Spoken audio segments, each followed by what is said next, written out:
Naitwa Violet Valentine Sostenes.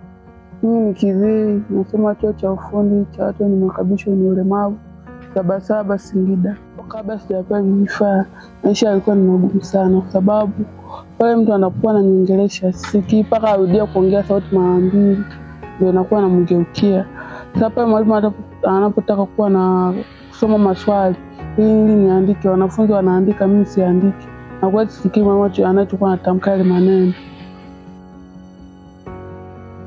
Baada ya kupata kile kifaa, maisha yalikuwa mazuri kwa sababu kila anapokuwa anatembea mtu akiniita nasikia vizuri. Hata mwalimu akiwa anafundisha darasani nasikia vizuri.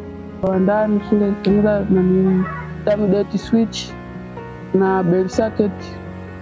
Nimejifunza mambo mbalimbali ya kutengeneza.